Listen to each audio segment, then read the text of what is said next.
మళ్ళీ సుప్రీంకోర్టుకి అయితే చేరింది.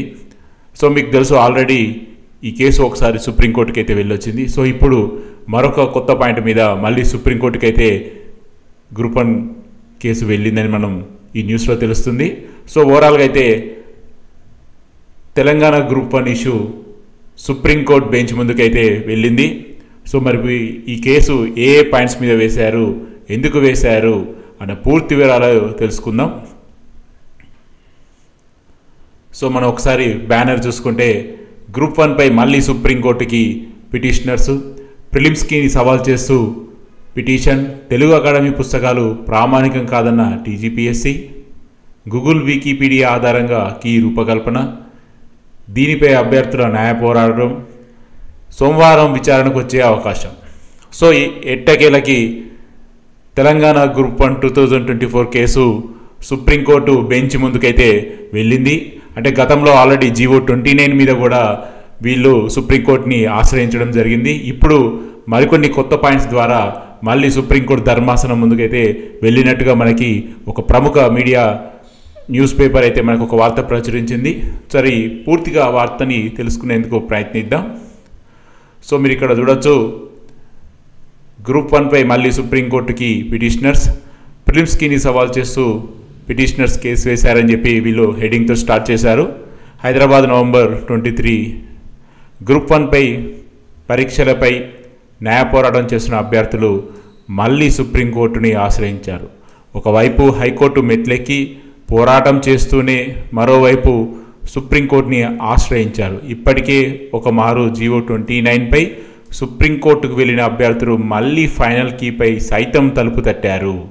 ఫైనల్ కీలో అనేక తప్పులున్నాయని, తమ అభ్యంతరాలను టీజీపీఎస్సీ పట్టించుకోవడం లేదని, న్యాయం చేయాలని కోరుతూ నిరుద్యోగులు సుప్రీంకోర్టులో పిటిషన్ దాఖలు చేశారు.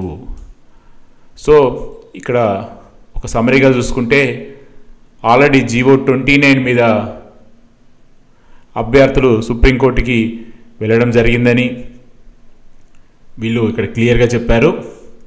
సో ఇప్పుడు మళ్ళీ కొత్త కేసు ద్వారా కోర్టుకు ముందైతే వెళ్ళడం జరిగిందని కూడా చెప్తున్నారు. సో అభ్యర్థుల తరపున అడ్వకేట్ మోహిత్ రావు పిటిషన్ వేశారు. ఈ కేసు సోమవారం విచారణకు వచ్చే అవకాశాలున్నాయని, గ్రూప్ 1 ప్రాథమిక కీపై టీజీపీఎస్సీ విడుదల చేయగా 1712 మంది అభ్యర్థుల నుంచి 6417 అభ్యంతరాలు వచ్చాయని, నిపుణుల కమిటీ సూచనల మేరకు మాస్టర్ క్వశ్చన్ పేపర్లో ప్రశ్న నెంబర్ 56, 59 తొలగించారు. ప్రశ్న నెంబర్ 115కు సరైన సమాధానం ఆప్షన్ 2 నుంచి 1కి సరైనదిగా సమాధానం ఇచ్చారు. అయితే అభ్యర్థులు మొత్తం 13 ప్రశ్నల ఆన్సర్లపై అభ్యంతరాలు లేవదీశారు. ప్రశ్న నెంబర్లు 35, 41, 45, 59, 64, 66, 67, 79, 95, 106, 116, 119, 139పై అభ్యంతరాలు వ్యక్తం చేశారు. తెలుగు అకాడమీ పుస్తకాలు ఉన్న సమాచారాన్ని కోర్టు ముందు ఉంచగా కీపై విచారణ సమయంలో టీజీపీఎస్సీ తెలుగు అకాడమీ పుస్తకాలు ప్రామాణికం కాదని హైకోర్టుకు తెలిపింది. గూగుల్ వికీపీడియాను ప్రామాణికంగా తీసుకొని కీని ఖరారు చేసినట్టు టీజీపీఎస్సీ కోర్టుకు తెలిపింది. ప్రభుత్వ సంస్థ ముద్రించిన పుస్తకాలు ప్రామాణికం కాదంటే ఎలా అంటూ అభ్యర్థులు సుప్రీంకోర్టుని ఆశ్రయించారు. సో ఓవరాల్గా చూసుకుంటే గ్రూప్ 1 2024 కేసు ఏ పాయింట్ మీద సుప్రీంకోర్టుకు వెళ్ళిందంటే కీ మీద అని చెప్పేసి వీళ్ళు క్లియర్గా మెన్షన్ చేశారు ఇక్కడ. సో కీ మీద, అదేవిధంగా మల్టిపుల్ పాయింట్స్ రీజన్ మీద వీళ్ళు సుప్రీంకోర్టుని ఆశ్రయించినట్టుగా ఈ న్యూస్లో తెలుస్తున్నది. దాదాపు 13 ప్రశ్నల ఆన్సర్లపై అభ్యంతరాలు ఉన్నట్టుగా వీళ్ళు తెలియజేస్తున్నారు. అదే సమయంలో గవర్నమెంటు సంస్థ అయినటువంటి తెలుగు అకాడమీ పుస్తకాల ఆన్సర్లు ప్రామాణికం కాదని, గూగుల్ వికీపీడియా ప్రామాణికం అని చెప్పేసి వీళ్ళు చెప్పారని చెప్పేసి కూడా ఇక్కడ క్లియర్గా చెప్పారు. హైకోర్టులో 15 కేసులు పెండింగ్. గ్రూప్ 1 పై దాదాపు 15 కేసులు హైకోర్టులో ఉన్నాయని, ఈ కేసులో కొన్ని డివిజన్ బెంచ్, మరికొన్ని సింగిల్ బెంచ్లో ఉన్నాయని, గ్రూప్ 1 మెయిన్ పరీక్షల సమయంలో అభ్యర్థులు జీవో 29 సవాల్ చేస్తూ సుప్రీంకోర్టుని ఆశ్రయించారు. ఈ కేసుని విచారించిన సుప్రీంకోర్టు హైకోర్టులోని కేసులు తేలే వరకు గ్రూప్ 1 మెయిన్స్ ఫలితాలు విడుదల చేయవద్దని హైకోర్టు ఈ కేసులని త్వరగా విచారించాలని ఆదేశాలిచ్చింది. ఈ గురువారం గ్రూప్ 1పై గల 5 పిటిషన్లను విచారించిన హైకోర్టు 26వ తేదీన విచారణ జరుపుతామని ప్రకటించింది. అభ్యర్థులు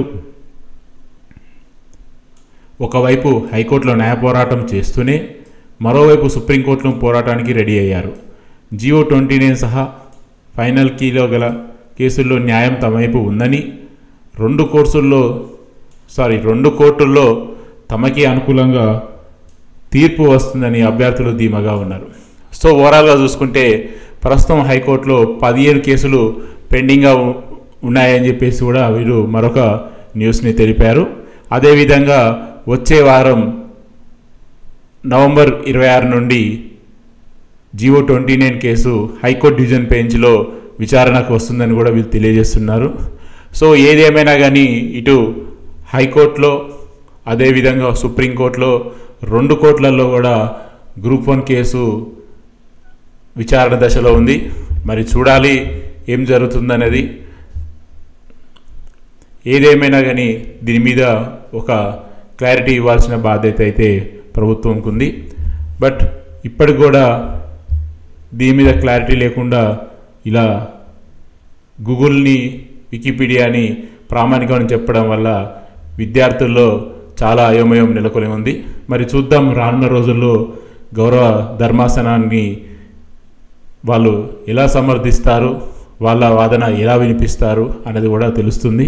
ఎందుకంటే రానున్న రోజుల్లో గ్రూప్ 2 గ్రూప్ 3 మీద కూడా దీని ప్రభావం ఖచ్చితంగా ఉంటుంది. ఎందుకంటే తెలుగు అకాడమీని ప్రామాణికం కాదంటే మరి ఓవరాల్గా అభ్యర్థుల ఒక ప్రిపరేషన్కే సమస్యలా మారే అవకాశం ఉంటుంది. మరి చూద్దాం ఏం జరుగుతుందండి. సో ఇది ఫ్రెండ్స్ ప్రస్తుతానికి ఉన్న అప్డేట్. మరొక అప్డేట్తో మళ్ళీ మేము కొద్దాం. Stay tune. Thank you.